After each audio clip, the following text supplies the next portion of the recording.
until the blood stopped swelling. This time the wordflow was a bit heavy, so Ben tasked Kincho, trying to bite processing immediately.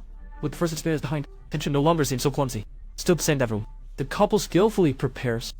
Didn't let Kincho participate in the final step. Such days can be done without practice. Unexpectedly, Kincho couldn't even be happy for visiting. They had tacitly shouted from the bathroom. Kincho's performance remained lighting, but being Tai saw the demon hidden deep in his heart. He wanted to pass on his skills. And Kincho is the disciple he chose. And the video was completed. The three returned to the stream. This time, the Tai asked Kincho to feed the scraps. This is his way of training disciples under the pressure from his wife and daughter. Kincho had no choice but to follow orders. To provoke Kincho and unleash his inner violence, the Tai used the harshest words, belittling Kincho. However, they didn't expect that Kincho could endure so well. In desperation, the had to pull out all the stops. Your mouse gives me a great impression. Curvy and shapely. The mole on her back is cute. Finally angry, you can hit me harder. Kincho's anger was ignited, but this is still not enough. The attack continued to recount the details of acting with misery. Even told Kincho his daughter Mitzi would also be taken by him. This point, Kincho finally couldn't bear. Unfortunately, he is just a weak fighter. Even though Tai is over 60, he still isn't a man. The final result was, Kincho was beaten and sobbing. To prevent his disciple from having psychological trauma, the Tai decided to reward him with his son. But even though his body was violated, his mind remained clear. He did not let go of his anger due to bodily pleasure. Taking advantage of the excitement of the Tai and his wife, Kincho grabbed a pen from his coat pocket. He viciously stabbed it into the son's neck.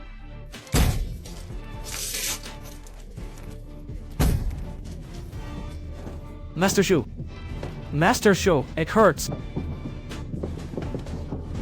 Master Shu, be gentle. The devil hidden deep inside Kincho was finally brought out by this perverted couple. Watching her husband did that, Aiza was utterly thrilled. For someone with such deep civility, whoever is powerful becomes her master. The three drove to the mountain cabin. With just one look, Aiza knew what to do. After bringing the antenna to the house, Kincho handed her a knife.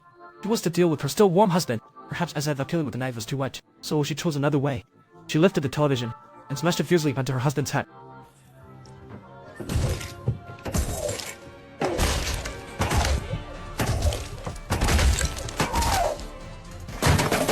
After forcibly shutting down Tai, the two quickly made their way to the bathroom.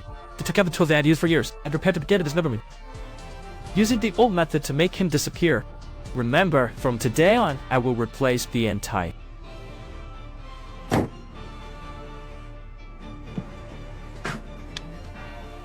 From now on, you are my woman. Mem. After Zoe and Isaac, Kincho changed into Tai's clothes. Then he went to his aquarium. He wanted to take Mitzi home. He wanted a happy family. At this moment, Mitzi still didn't know that her father was no longer there. He was no longer a weak man he used to be. In the face of her resistance, he wasted no time in slapping her. For Kincho, it was time to discipline this rebellious daughter. If this continues, how will she never get married? Even when Mitzi glared at him with hatred, he showed no mercy. In the living room, Kincho immediately instructed Mizo to cook. Once upon a time, their whole family could still sit together lively for a meal. Nowadays, the food is warm, but the coldness of the heart is freezing him. Mizo never expected her husband to be so distant today. Now she didn't even care whether she was, exposing her inability to cook in front of Mitzi. After Chef Mao's efforts, the family finally gathered at the dinner table. What Kincho wanted was very simple, just a harmonious family. Even his life is a bit poor, it doesn't matter. Yet the seemingly simple request is far from easy. The relationship between stepmother and tutor just has always been an unsolvable problem. Just then, Mitzi's phone rang again. It was still her delinquent boyfriend. Mitzi continued to ignore her father's feelings, flirting with the delinquent in front of him, and would immediately go out with him. What are you doing? Stop that! Let go of me! Mitzi's sentence completely shattered Kincho's expectation. Since the fantasy has collapsed, then let's give her one last lesson. After not even dealing punches, Kincho didn't let the blonde die off either. Cursing while fighting, letting you mess with my homegrown vegetable, releasing long-buried anger. After dealing with the blonde die, Kincho dragged Mitzi back home. At this moment, his mouth began to twist. If they were for suppressing the devil inside him, Mizo and Mitzi might have ended up in Aiza's hands. Now he needed to confirm one thing. If Miles were really left with the dead baby in Tai, then there was no need to keep her. Confronted by Kincho's question, Mizo lowered her head and stayed silent. She chose to remain silent.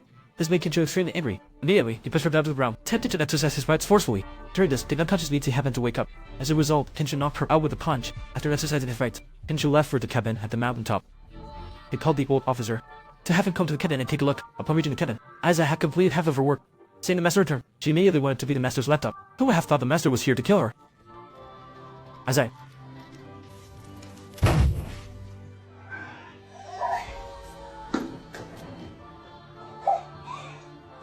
It hurts so much.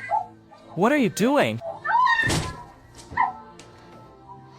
Don't do that. You hurt me. Not gentle at all. But she likes it. Let's get started.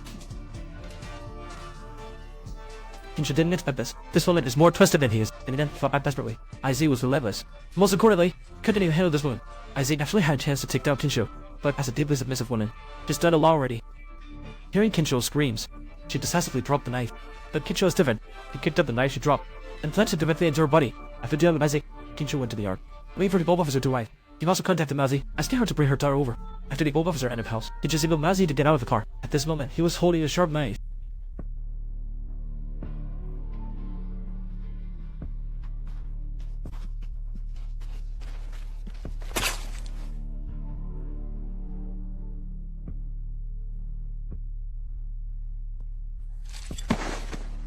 After helping Mazi move it, Kinsho walked towards Mazi with a knife. Mazi, you can survive alone, right?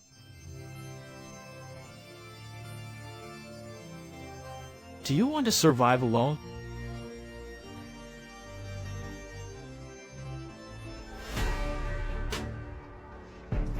So painful.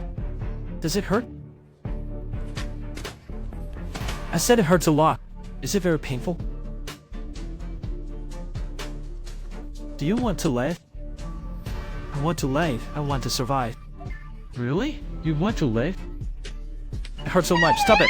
Mate, see.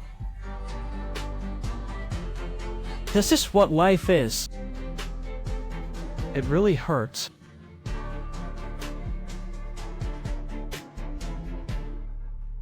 This thing called life is very painful. After saying this, Kinsho directly cut his carotid artery with a knife. Watching his father fall to the ground made Sibi a smile, but her smile became more and more twisted, more and more chaotic. This was the last lesson her father taught her. From now on, she will taste the pivotal tips. This was disappearance.